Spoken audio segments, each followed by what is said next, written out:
Everybody wants to know the latest trail conditions, but not everybody wants to go on social media to get them. Some riders, especially younger ones, are missing your social posts entirely. Trailbot is the smarter way for trail managers to communicate updates without relying on social media. Don't let the algorithm bear your posts. Easily share conditions and closures to your website, social media, and the app all at once. Best of all, it's free. Trailbot is used by over 260 trail systems in 17 states and is growing fast. Over 50,000 riders have installed the free iOS and Android apps to get official updates with optional push notifications without having to see what their weird relative posted on social media. So spend less time babysitting Facebook and more time building, maintaining, or advocating for trails with Trailbot. Learn more at trailbot.com. That's trailbot.com. Trailbot, no algorithms, just trail conditions. Hey everybody, welcome to the Single Tracks Podcast. My name is Jeff, and today I'm honored to be speaking with a true pioneer in mountain bike racing, Pat Drouin. If you've ever watched a World Cup downhill or cross-country race at Mont Sainte Anne, you've seen Pat's work. And if you've ever wondered how a venue like that gets selected, or what it takes to actually host one of these massive events, we're going to dig into that today. We'll also talk about the riding in and around Quebec City, which you might be surprised to learn is one of North America's most vibrant mountain bike destinations. Pat, welcome to the show. Hey, I'm glad to be with you this morning. Thank you for inviting me. Awesome. Well, let's start by talking about the local mountain bike scene. I think a lot of our listeners in the U.S. might not realize how good the mountain biking is around Quebec City. For someone who's never been, how would you describe the riding there? It's very diversified, first of all. So with the 5 destinations that we have around the city of Quebec, including Mont Sainte Anne, we have very different style of riding from one place to another. So if someone comes and wants to make a stop on or mountain bike trip to Quebec, it will definitely be fun riding because you have a lot of difference between one place to another. So either it's really man-made, well done and maintained, rolling coaster and the banking and the jumps, or you have more natural, like at Mont Sainte Anne, for example, you have very nicely done trails, but also a very natural old style riding that you can experience. So it's a good mix all around the area.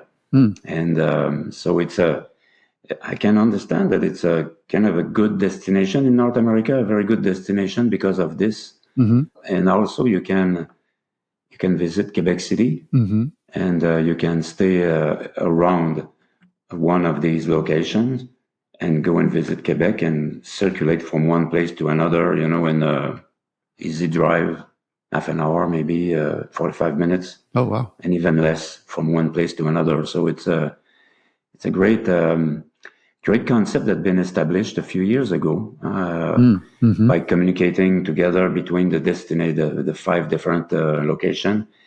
And with the Tourism Quebec and the tourism office in Quebec City, it was a good decision to join forces to create a destination instead of working alone in our own area. So that was very nicely done. Yeah. I mean, I guess there are a lot of local riders there as well. I mean, what's kind of the mix between local riders versus tourists? Yes.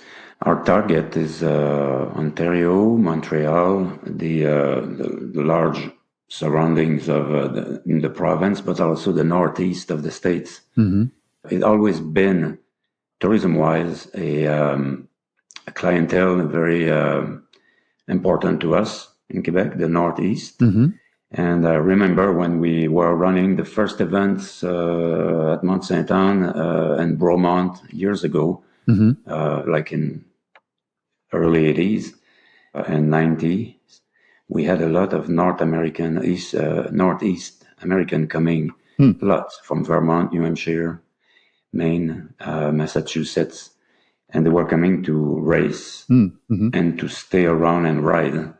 So, and it's still very important group of clientele for us. So the 5 destination of mountain bike around Quebec is really targeting those clients in the Northeast. Yeah. Well, Mont Sainte Anne is obviously a world-renowned race venue. But what about for everyday riders? Is that somewhere you could go and ride? Like, what would that be like? What would you experience if you went there as just a tourist? It's huge number of trails. Like we have. I don't recall exactly because trails are popping up. Every month. Hmm. So we have new trail development. We have the World Cup itself for 30 years of trails connections made. So we have a network at the bottom of the mountain that is endless. Not all linked together necessarily as a trail properly marked, because this is reserved to connect one section to another when we establish the course for the World Cup. But we've been riding at Mont Sainte Anne since early 80s, 83, 84. And since then, and we have developed the cross-country ski network trails. This is 240 kilometers of cross-country ski trails. Wow. Not all of them are maintained for trail riding with mountain bike, but a huge part of it is existing. And in addition to that very good base where we started riding years ago, now we add up a series of trails, it might be like 40, 50 trails, that have been established, so this is a lot. Wow. And it varies from extremely easy cycle path along the river to extreme downhill. And for enduro type of riding, cross country, long distance, there is trails for all type of cyclists. And so it's really fun. You can enjoy a lot with different trails. The marking is getting better, the marking of the trails, the signs is getting better every year. This is always a complex thing to do in the woods. Right. There is so many intersections. You always get to an intersection somewhere. It's not once every hour. It's one intersection, or maybe 3 or 4 every 30 seconds. Yeah. So you have to mark the trails, and this is a huge task that is handled by mostly volunteers and the club and the mountain. So it's a combination of work from volunteer base and workers at the mountain. Yeah. Great riding. Does the race course change much from year to year? Like, I guess let's take the downhill course, for example. Has it generally stayed pretty much the same over the last 30 years, like with some sort of modifications? The first, let's say 91, 92, 93, the World Cup was non-official, and in downhill was a test event that we were doing. So 3 locations were determined, 2 in Europe and Mont Sainte Anne, to establish the racing format.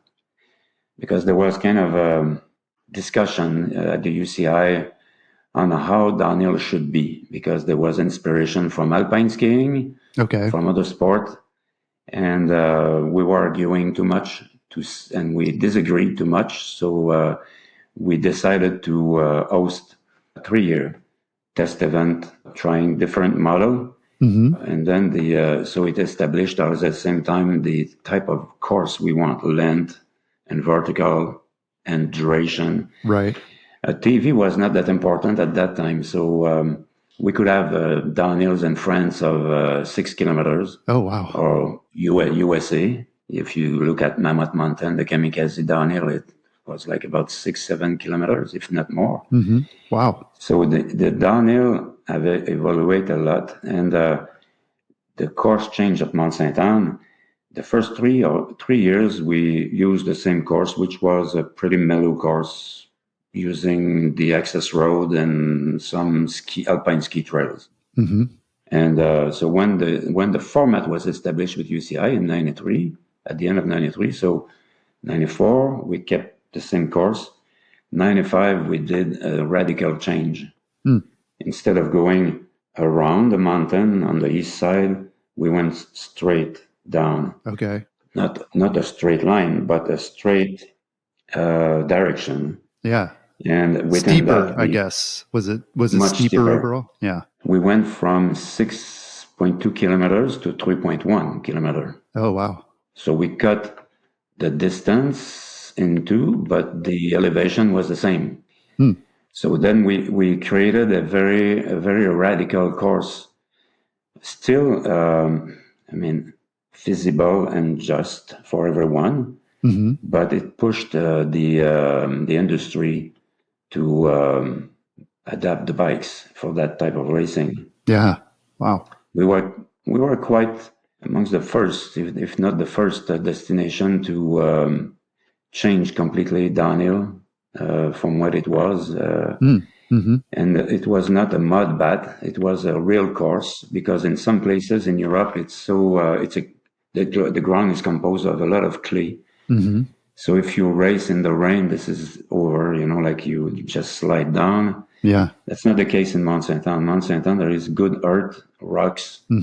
So we are really lucky with the type of ground we have, because we can use the course several years. We can switch some sections, fix it, and come back and play around. And even the cross country the earth is nice. So it rained a lot.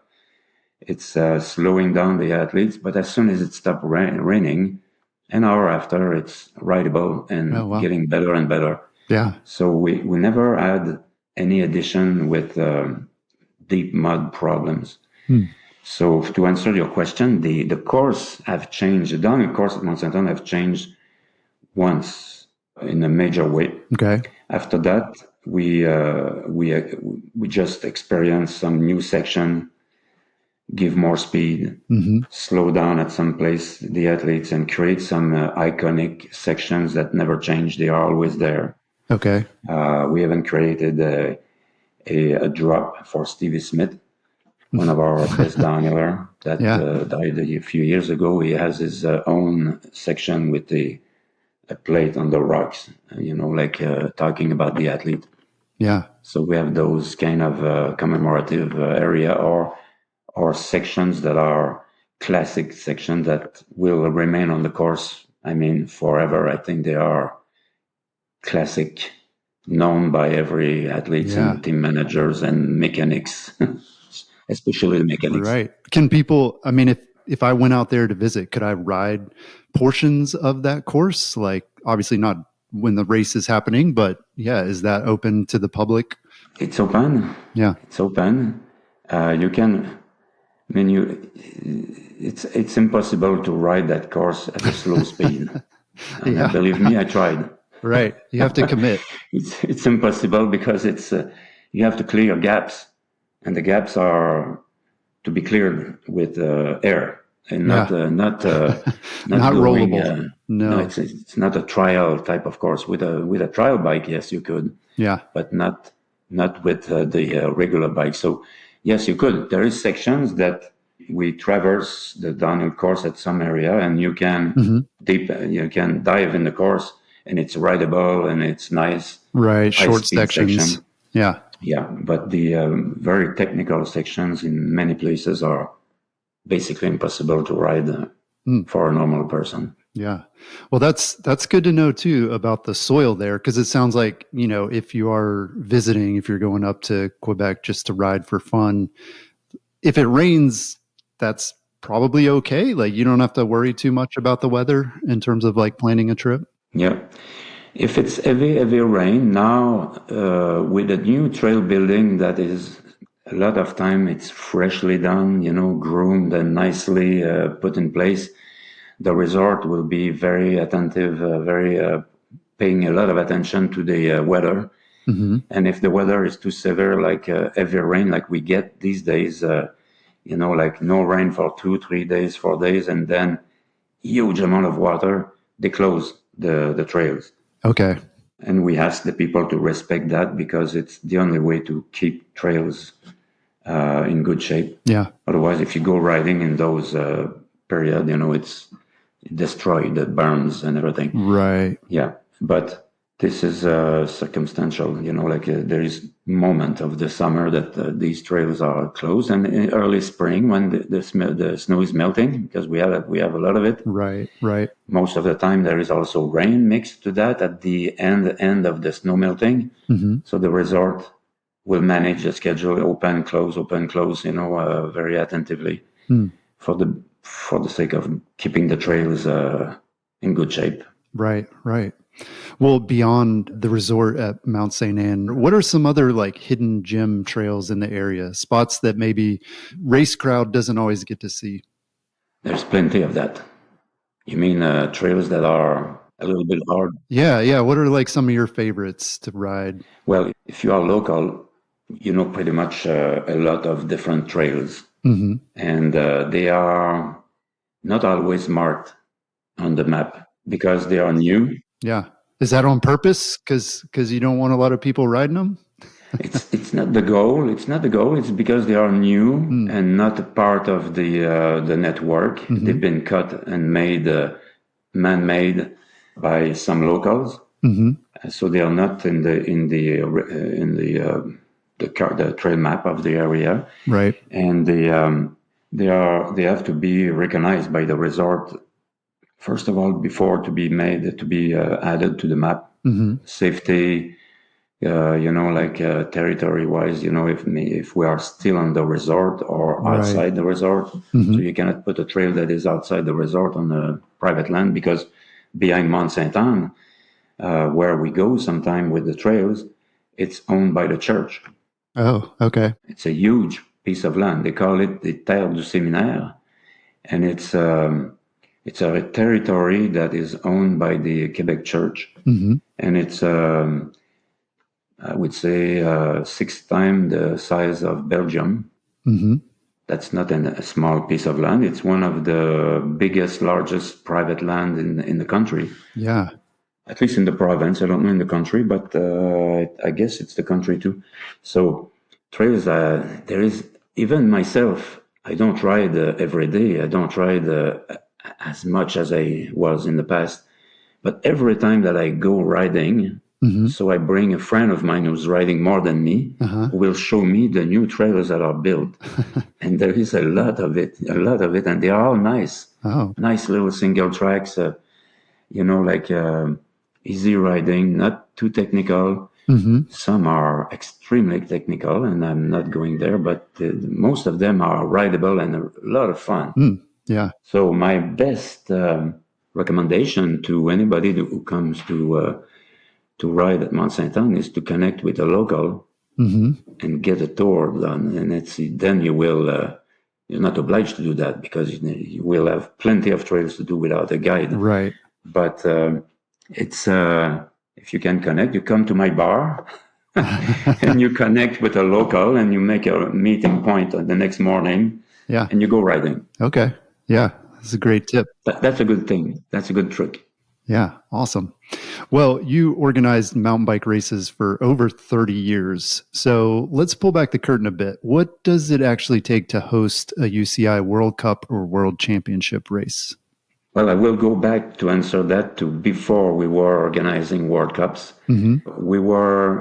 I was organizing local event, a regional event, and national event, provincial, national event under the umbrella of the Association Québécoise du Vélo de Montagne. It's the Quebec Mountain Bike Association. Okay. I created with friends a federation in 1984. Okay. To develop the sport and to guide people in the practice of the sport, because there was nothing existing. And so by creating this federation that was competition and recreational, we could cover the sport completely.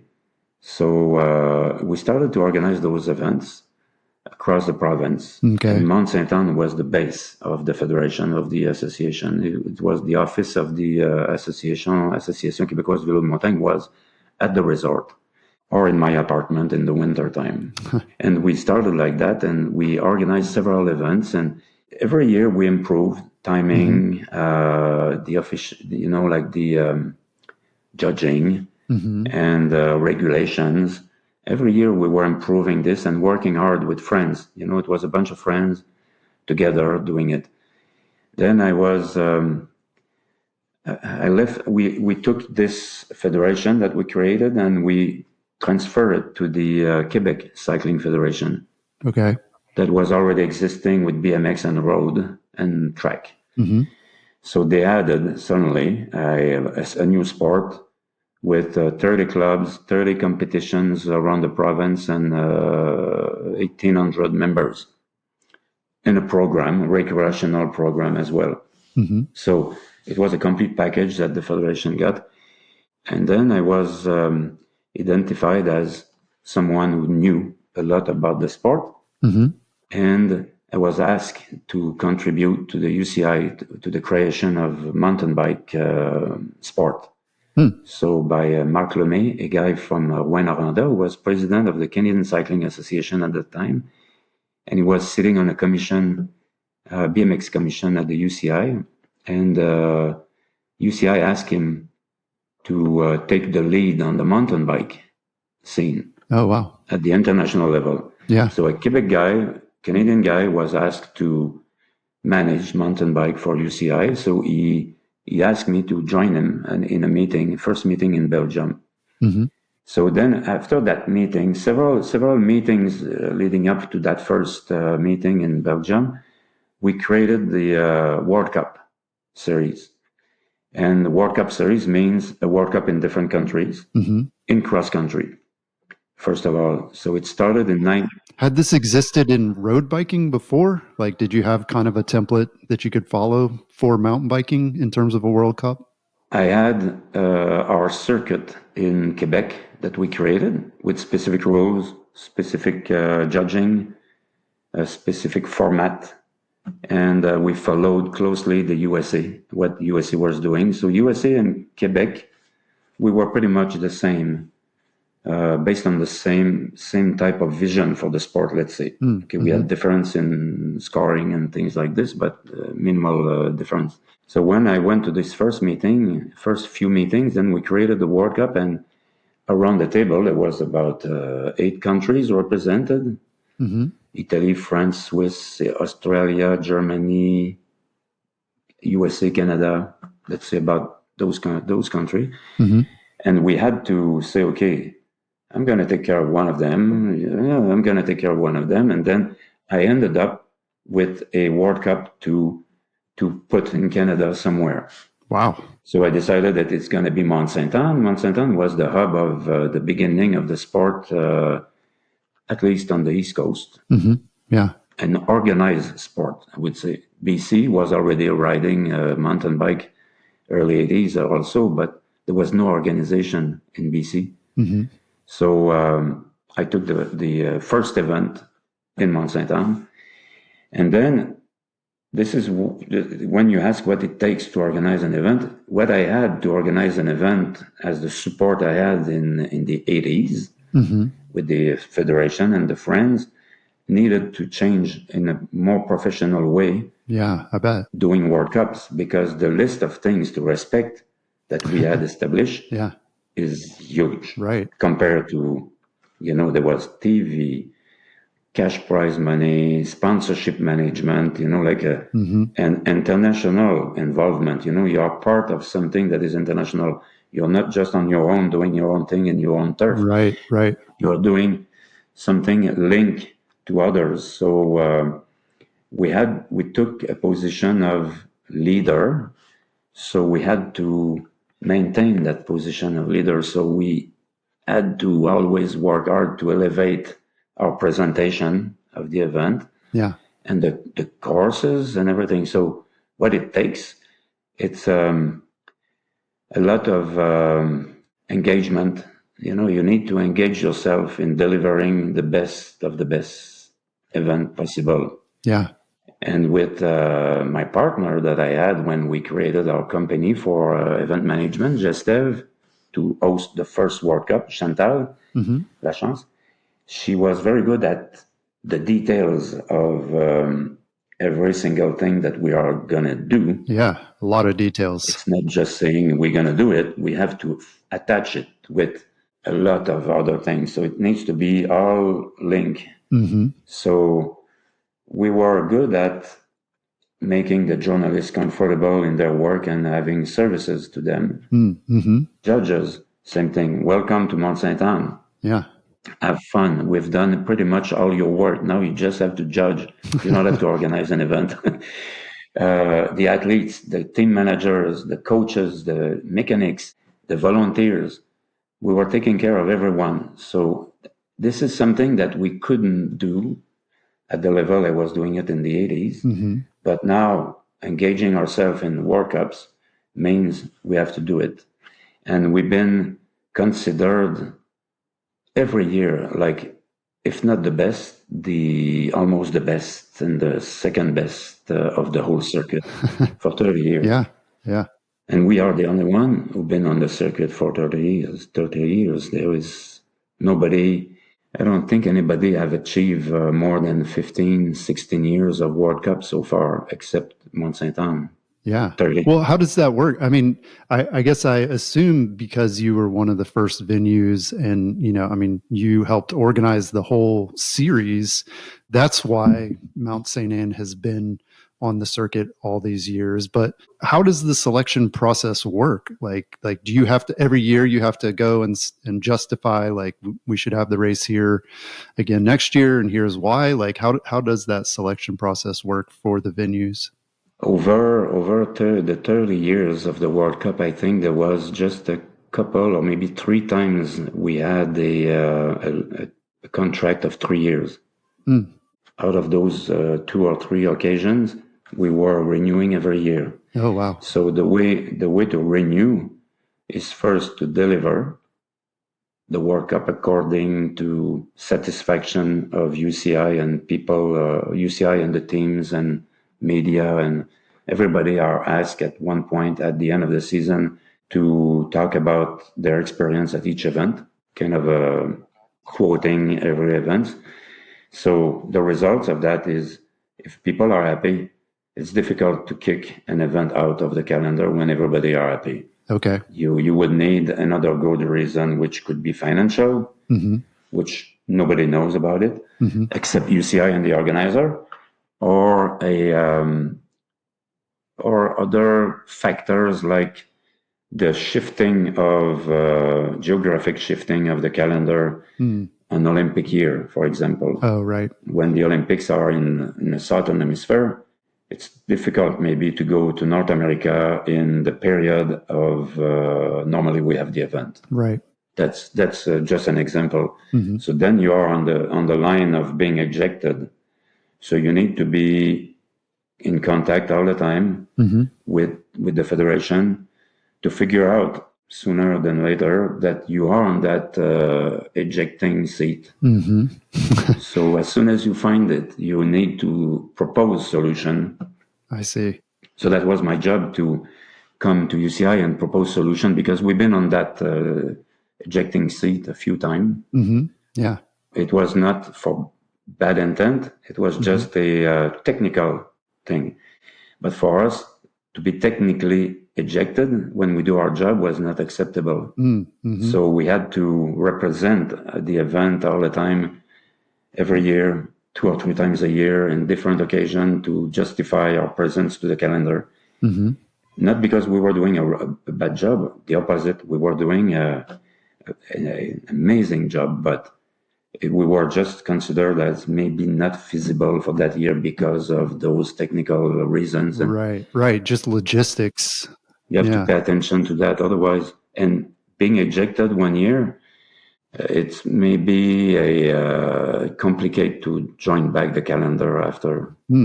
Yeah. Because other people, other destination there is not a plenty of destination who wants World Cup. There is just a few, but there is just a few seats available. There is just a few destination interested in addition. So there is always a replacement potential. Mm-hmm. So if you want to be on the calendar, so you have to always be attentive, pay attention to this reality.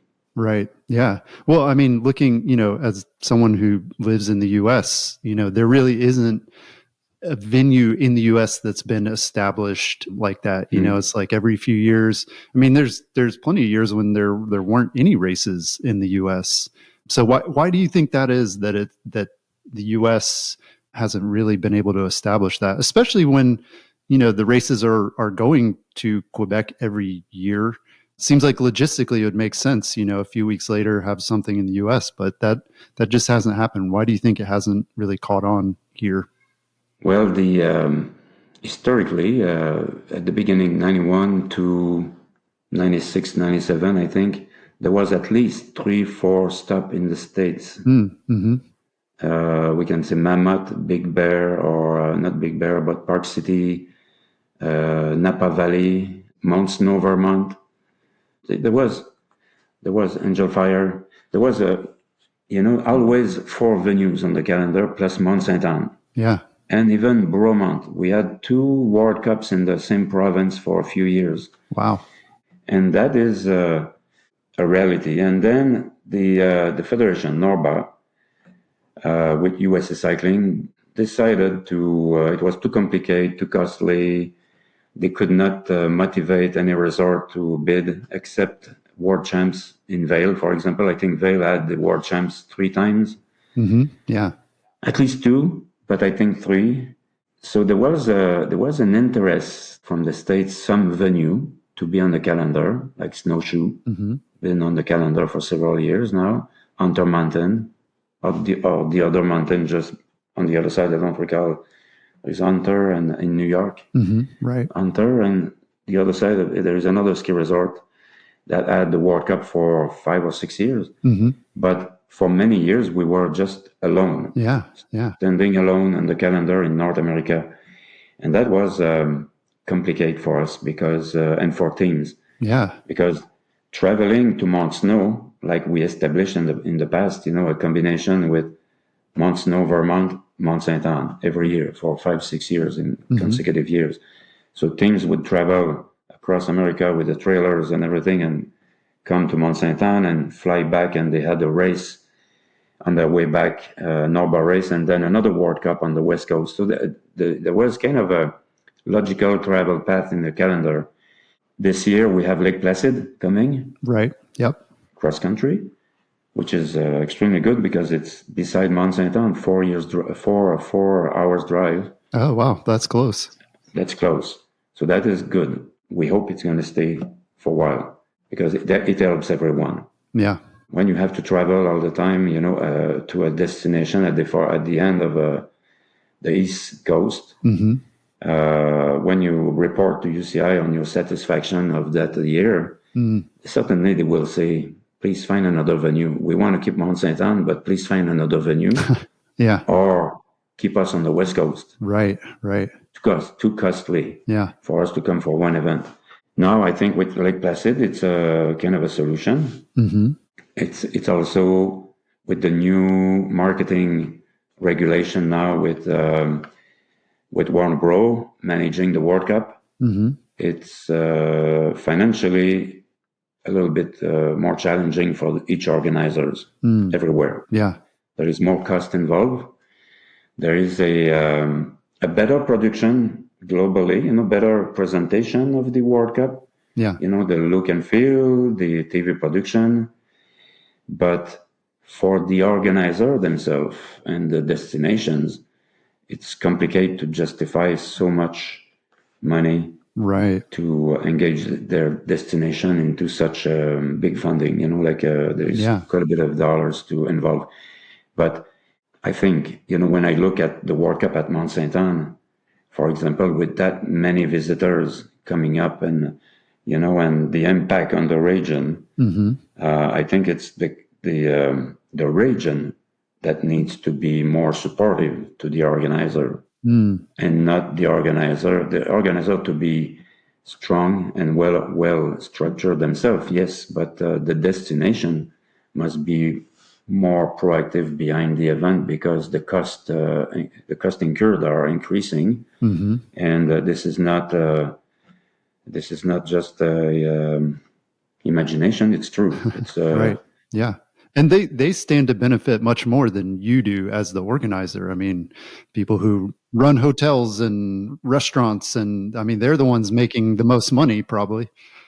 we're the only way we are connected to the economic and tourism impact is because the government grants come to the organizer based on that impact. Okay. Okay, so Yeah. but this is not going to the organizer. It's going to be spent into the event. Right. Right. And as a private organization, you don't have access to grants. So you have to be through a non-profit organization. So there is two structure holding an event. You have the non-profit organization, and because of the requirements of UCI and Warner Bros., you need to have a professional organizer working for the non-profit because it's never going to happen. Okay. So there's two structure working, non-profit and the private organizer supplying the services to the non-profit, And as it's a free event in Mont Sainte Anne, free to public event, there's only the parking that is charged. Yeah. So it's another level of challenge, to close the budget. Right.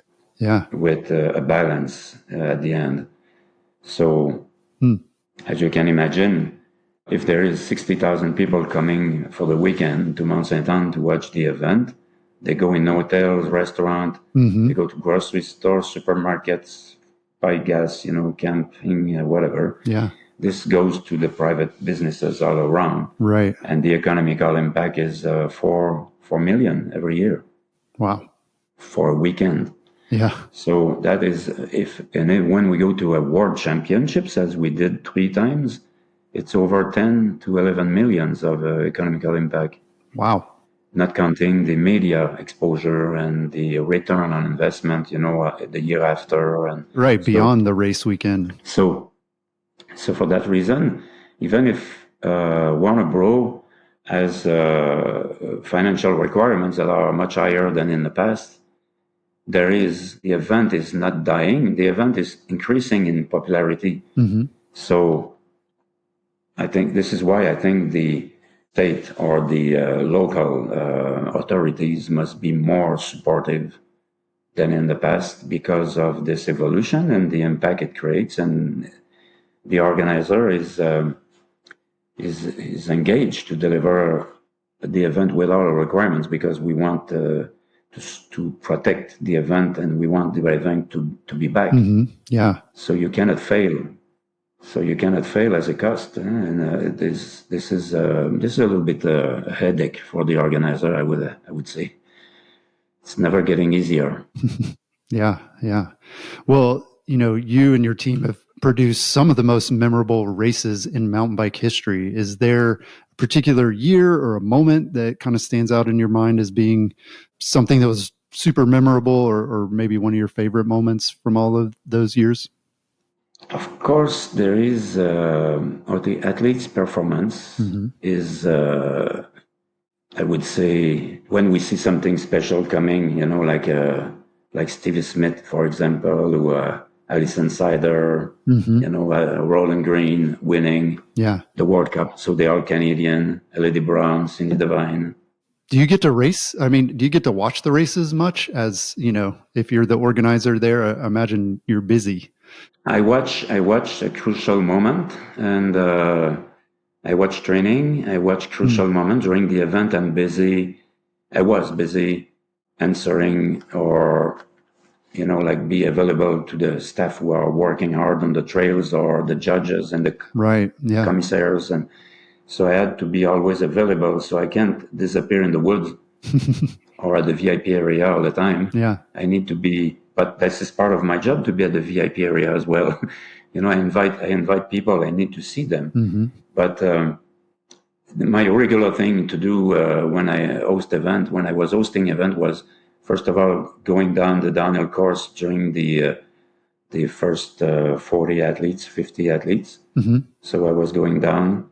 So to be at the finish when the real action, meaning the tight results are starting to get together.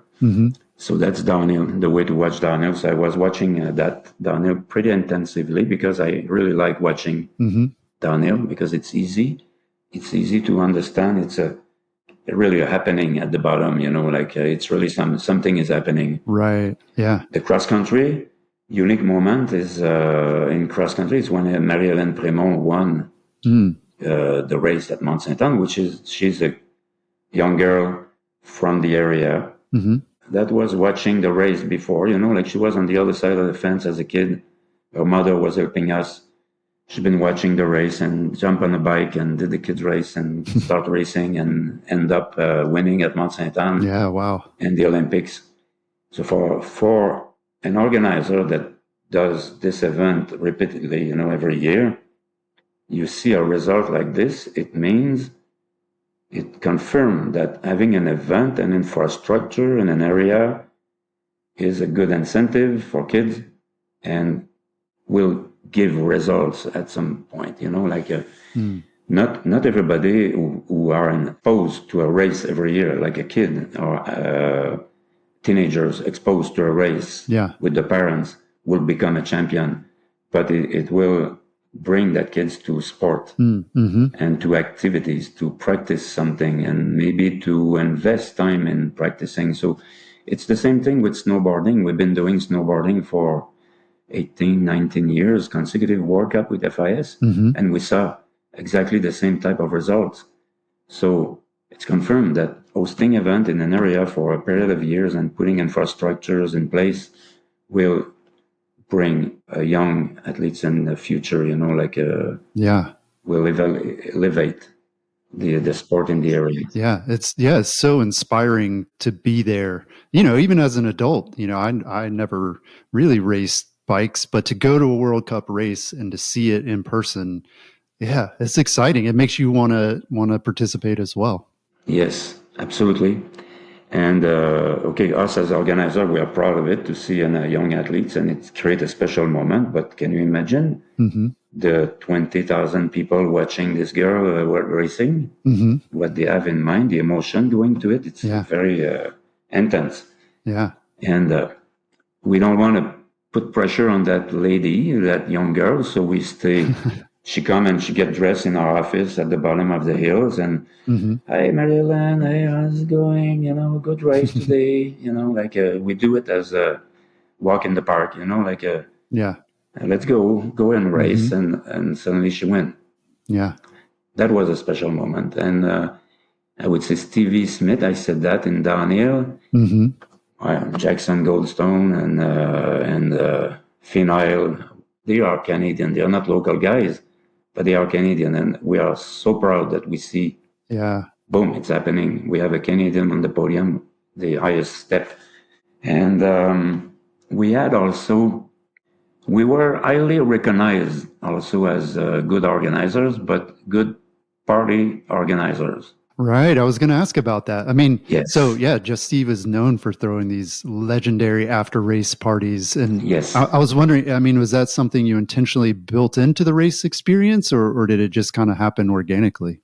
No, that was impossible not doing it because it's like inviting people to your house and, not doing anything much interesting, just the basics, like a plate and bye-bye. Right. So a lot of organizers, unfortunately, were doing and are still doing less and less because they are not staying on the calendar for a long time. Doing a race, a podium and a spaghetti dinner and bye-bye. Yeah. That is not existing anymore, but we never been in that format. We always been in the format of let's do a job and let's have fun. Yeah. So, and, when you are on the circuit, because I traveled a lot on the circuit too, to follow at the beginning of the World Cup, I was doing most of the stages. And then in other sports also that we produced the year after. So you always go from one location to another location to another location, jump on the train, jump on the plane, jump on the truck, on the car and drive. And so you end up at a destination and if it's just a race, well, it's just not good. You have to as long as the race is good, that's basic. But if there is a little bit of social, organized, social activities, social gathering, then, oops, that thumbs up to this event because they took care of us, like Yeah. and so, and we always done it year one to this year. It will be another organization, on the social side. And we had special moment like the World Championships in 1998. We booked a boat on the St. Lawrence River, like a 3-floor boat, that crossed the river and goes around Quebec and get back. So we booked the boat. We put 400 people on it. Costume, James Bond. Wow. Okay. And people are still talking to me when they see me, when are we going on that boat? We heard about it because we have some coaches that been racers. Right. So they talk about it to their athletes, and the athletes are talking to us and the youngest mechanics. And yeah, that was more than 25 years ago, and they're still talking about it. Where is that boat? Where is that boat? So the I don't know if the organizer is planning to book that boat 1 year soon, but they are planning to make those lounge in the parking lot party with DJ and bands, yeah. Are those parties open to fans and everybody else too? Or yeah, you can have fun with top athletes in the world. This is also something that is for the fans, the real fans of the sport. If they are doing a toast with one of the top athletes, that is different. Yeah. Because in most of the sport, the athletes disappear after the podium. You never see them. But then you can slam with one of the best downhiller because they are doing it. They have a swing on the dance floor. Yes, so they have fun, and they leave the place, and they had something good racing results as they deserve, and a good social fun with the locals and other athletes from different disciplines. So I think it's a classic thing at Mont Sainte Anne. I think it will always stay. It's part of the planning. Yeah. Yeah, that's a great combination for sure. The racing and the partying. So one of the things that I think you said before is that mountain biking is a sport that should always be open to new ideas. So I'm curious if there are any innovations, maybe things like electric mountain bike racing, that you think are important for the sport's future. I think so. I think we can't close our eyes on things that are happening. Like e-bike is there and it's going to stay, and it's an important. We hosted the first UCI mountain bike world champs in 2019. That was a request, gentle ask from UCI president to say, would you add it to the program? So we said, let us think about it, because we need to, it's an adjustment to the official program, and we like to be flexible, but sometimes be flexible if it put at risk the whole event. We have to raise the flag and say, if we do it, it might affect other things, part of the program. So we found a place in the already jammed program to fit the e-mountain bike worlds. And when you say we will do it, we need to do it at the same level as the other. Right. It has to be its own thing. I mean, it can't be just like another event. Yeah. So we did it. In the beginning of 2000, we did experiment a new type of downhill course called the sprint downhill. Much shorter, because we calculated with the friends on the World Cup circuit that a 4-minute downhill, the first 2 minutes, in general, the guy or the lady that is in the first or third or second, third position will finish in the first, second, or third position at the end. So that meant that the last section of the course is useless.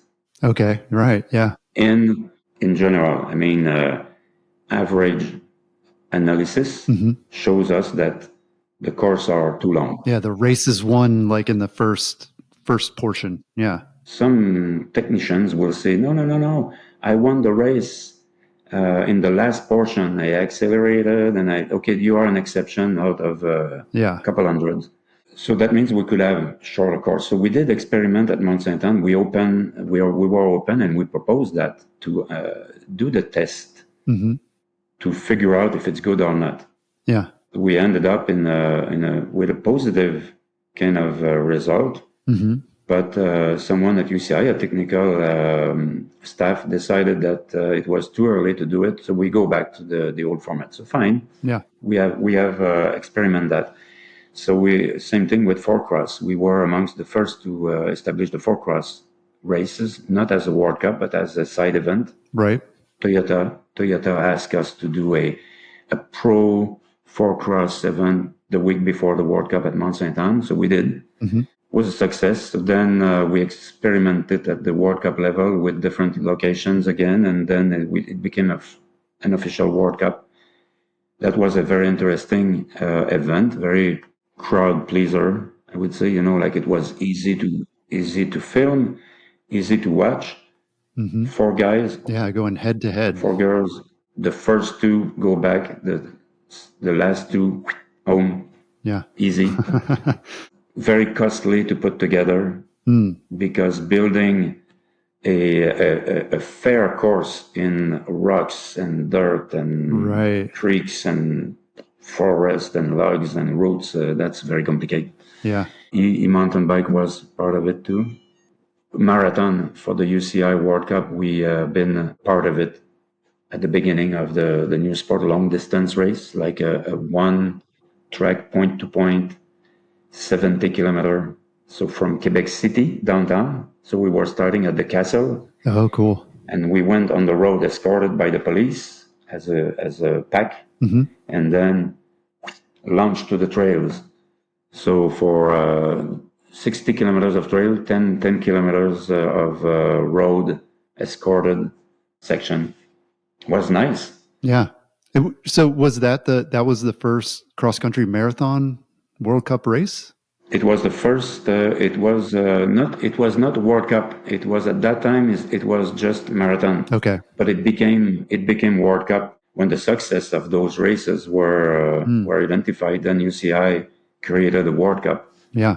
Out of it, so it's still existing. And last World Champs, we managed to bring back the Masters category.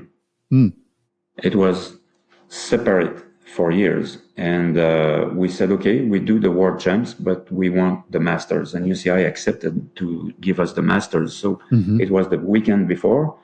So in the Masters, who do we see appearing? It's athletes who won the World Cup in the past that came, like Tinker Juarez and other guys. They came and they raced, Thomas Frischnecht. And so we did downhill and cross country Masters before. Yeah. It does also a huge impact on the tourism and the economical impact because you have those 25 countries, 300 or 400 athletes staying for their training and racing and staying also for watching the official World Champs. Yeah. So that was very good. But this is also, that was kind of interesting and very nice to see those guys back. Right. Yeah. Racing at Mont Sainte Anne, that's commemoration of so many years. Yeah. Yeah. Well, I mean, there's obviously a lot of experimentation and new things coming from the World Cup every year. And it's exciting to see, but at the same time, fans, that every time there's a change, they like to complain about it. So yeah, is there like a tension there where you're like, well, we don't want to change it too much, but we do need to keeping it fresh and innovating? Yeah, the course crew that building the course every day, every year, they are engaged to deliver the best course. They don't do, just flipping one section and that's it. Where this is nice like this, and or do the same course as last year. They use the same basics but they add up, like nice sections. Sometimes sections have been used in the past, partially or totally, or sometimes a new section completely freshly done to increase the challenge and to the diversity year after year. We can't always use the same course because it's become boring for the athletes.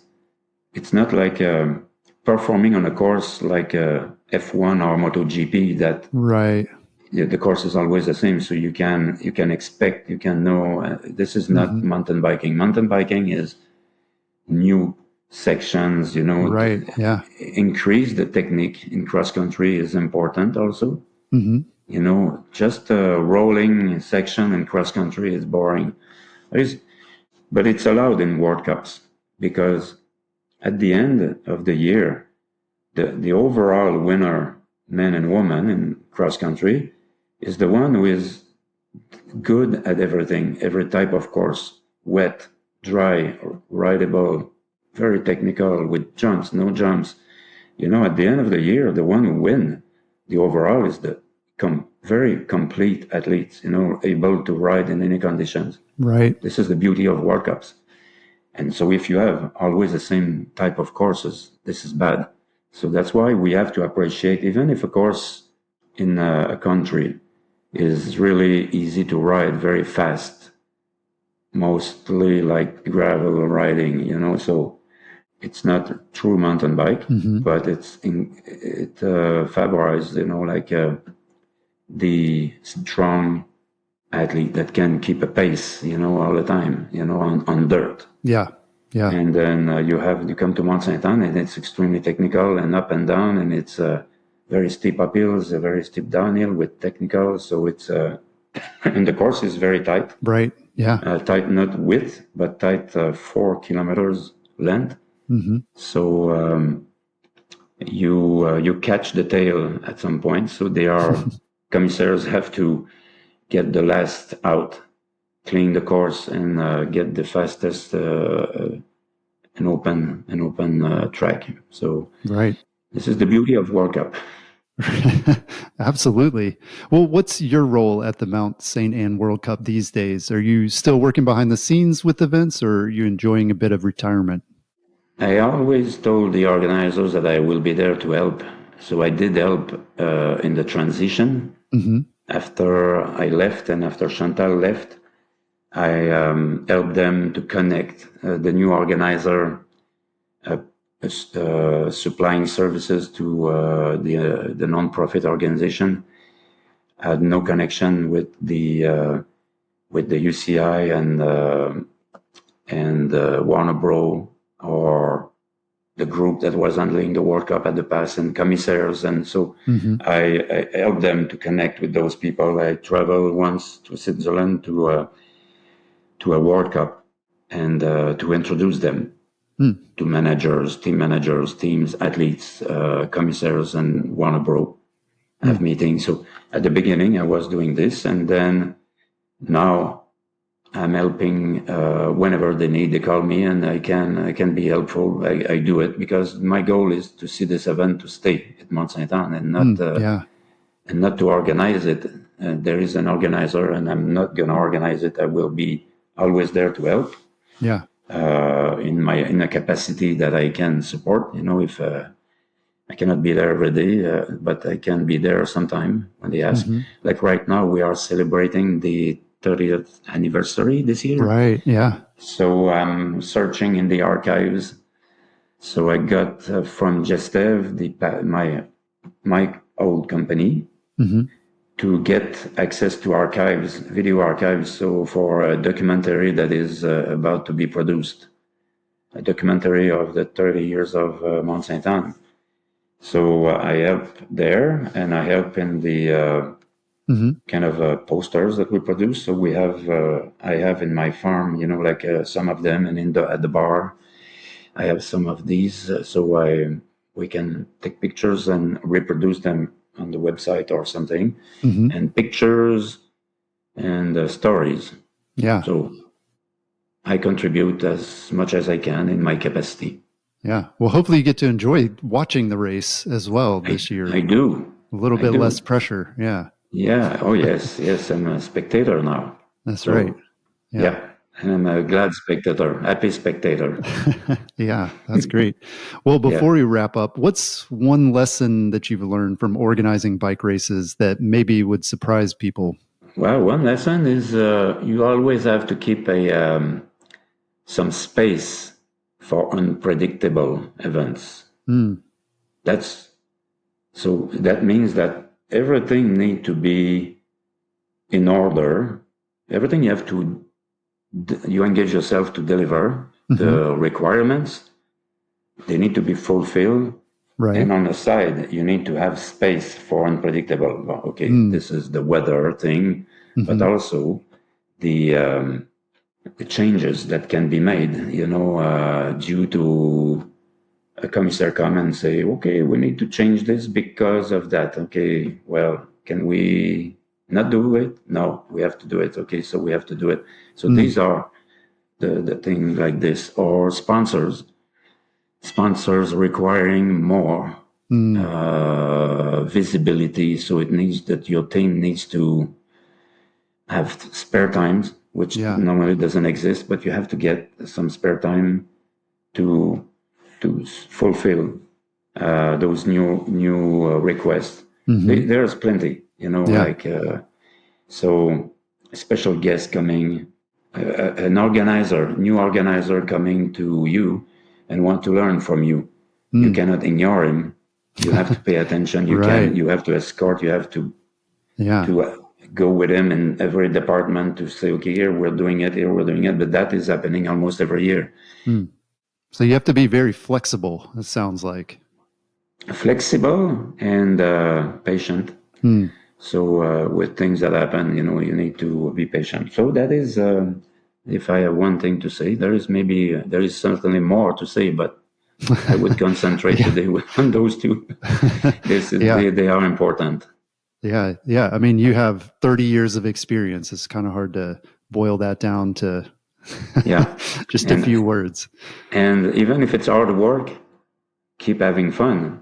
Mm. Because if, as an organizer, you keep having fun and you stay calm, well, everybody that works for you or work with you will necessarily have the impact, the effect of feeling like you also. Yeah. Because if you have fun at the top, if you, the 2 or 3 or 4 leaders, have fun doing their job, it gives the this energy to the others also Mm. to Hmm. enjoy Yeah. what they do, because this is fun organizing event. This is hard work, but this is also fun. We are in a nice environment. Mm. Yeah.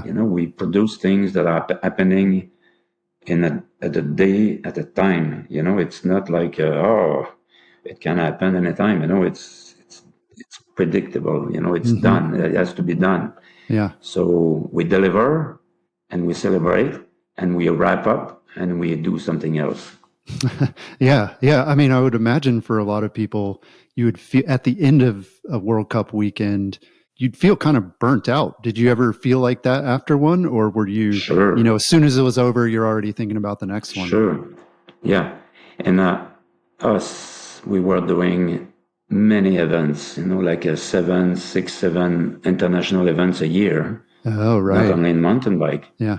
but so our staff, we end the weekend, the mountain bike weekend, we wrap up. It takes time to wrap up because it's a huge territory that we covered with equipments and financially, and the sponsorship returns of material and everything. No, it will take a month to close an event. Yeah. But us, the leaders, the group, the management, we are on another event the day after. Hmm. So it keeps that was special to us, because other World Cup organizers, sometimes they do their own World Cup and that's it, and they Hmm. move to another World Cup the year after, or Yeah. a winter biathlon or cross country ski World Cup, or Hmm. the alpine. Some organizing committee was set like this by the local tourism Hmm. organization, organizing a summer event and a winter event.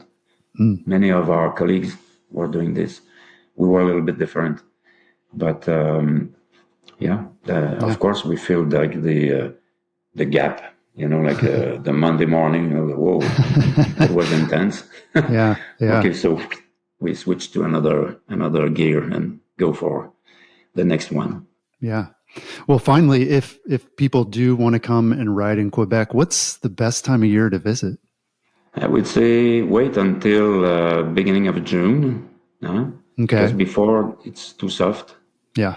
It depends the season, but in general, beginning of June, and then until you can go late October Okay. when the colors are there. Colors are nice, but difficult when you're riding because everything, the roots and the rocks and the wet and the dry are covered by a layer of colorful leaves. Yeah. So it's kind of you try to figure out where you're going, and so for some, the volunteers and the staff are blowing the leaves away, but they do it, and behind them there is leaves falling off. So Right. it's Never nice for ending. some time during the day, but they cannot do the whole network at the same time. So Right. they do as much as they can. But I would say the fall, I really love the fall. I really like the early period and the latest period. So because it's nice, fresh, early morning. But there is also the fat bike period Oh, because we're riding 10 months a year. There is 2 months that we don't ride. It's the mud, just mud. Yeah. the mud month. We are trying to stay away. So November and April, May. In that area, it depends on how the snow melt and the snow coming in. But other than that, we are riding bikes all the time, and the 5 destinations around Quebec, and including Mont Sainte Anne, we have fat bike networks. That is amazing. Yeah. And we have mountain bike. So it's the sport of biking is, I would say, year round now. Wow. Of course, fat bike on snow is a little bit more fragile, like weather sensitive because right, different it's snow. It's soft, it's snow, it's rain. I would say when it's bad for skiing, it's good for fat biking. Oh, there you go. Yeah, bring your skis and your bike. Yeah, exactly. You put your skis away and you go biking. Yeah. So we keep us busy. But this is, but it's. Even during the summer, take a break and go riding at one of those destinations or Mont Sainte Anne. Anytime, it's nice.